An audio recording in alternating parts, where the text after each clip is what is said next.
Friends, let's see today's lovely recipe of donuts. This is a super simple recipe. So let's go through the ingredients. Here is 1 egg.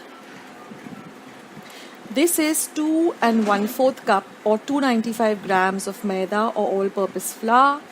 This is 3 tablespoons or 35 grams of sugar, 1.5 teaspoon of dry yeast, half a teaspoon of vanilla essence, and 3 tablespoons or 40 grams of butter, and half a cup or 120 ml of milk.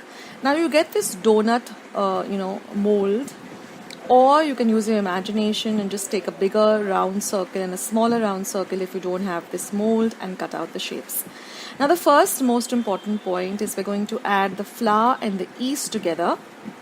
And we're going to mix the yeast and the flour really well together. And then we're going to add the butter. Now we're going to mix all of these ingredients very well till it resembles some bread crumbs. Now this is a very important step. Take about 2 to 3 minutes, but see that all of the flour is coated very well with the butter. Now we're going to add the powdered sugar. Now here I have 1 egg which I'm just going to beat, and I'm going to add the vanilla essence to it. Now for some reason my camera just didn't shoot the next step, so please bear with me, but you have to make this well in the middle of the flour and add your egg and the milk too.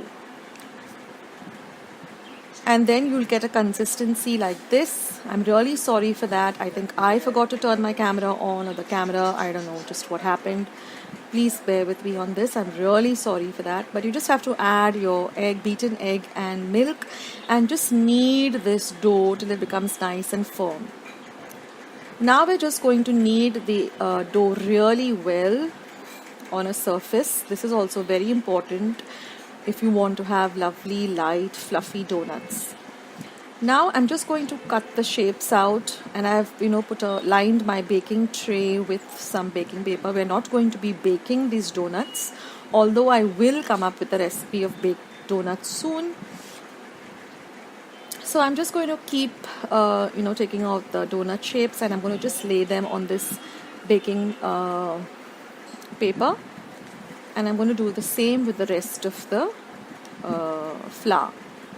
So you can make as many as you want for that particular day, or you can just store the rest in your refrigerator for a day or two.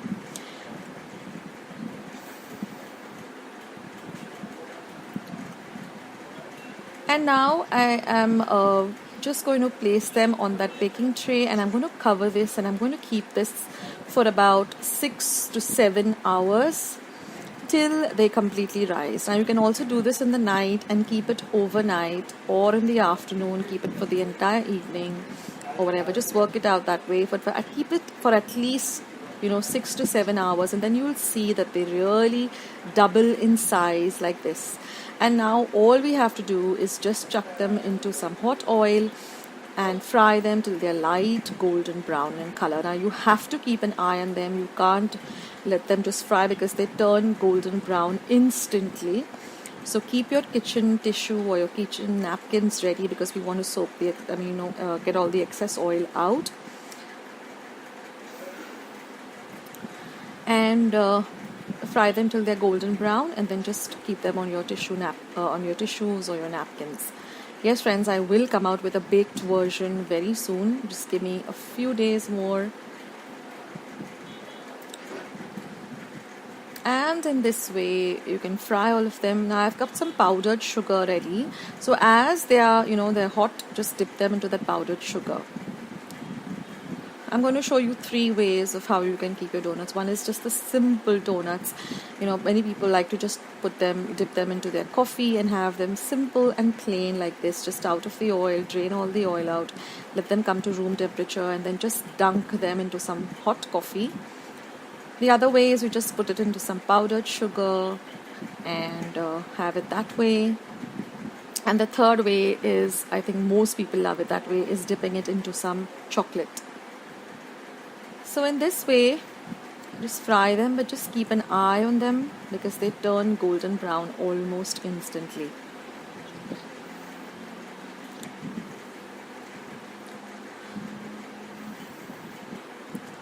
Now you can either melt your chocolate like I did on a double boiler. I just took some dark chocolate compound and I melted it on a double boiler. Double boiler is just to keep a vessel filled with water down, and then keep a glass bowl, preferably a microwave proof bowl, on top. Put your dark chocolate into it and let the chocolate melt. And then I just added I took about half a cup of chocolate, dark chocolate compound.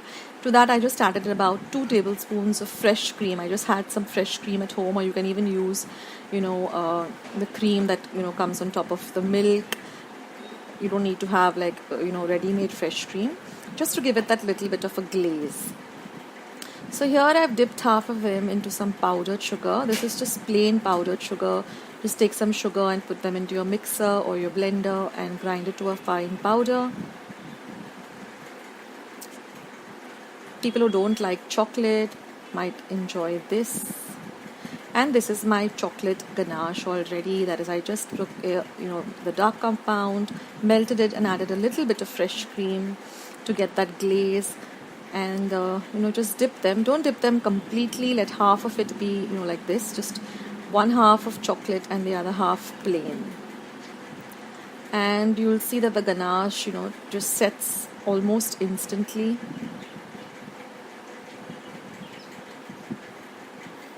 Now if you don't have any dark chocolate compound at home, you can also just dip this into some chocolate syrup, like some Hershey's chocolate syrup. You can be creative with donuts. So these are so easy to make. I'm sure you're going to give it a try. Do let me know in the comment section below how your donuts turned out.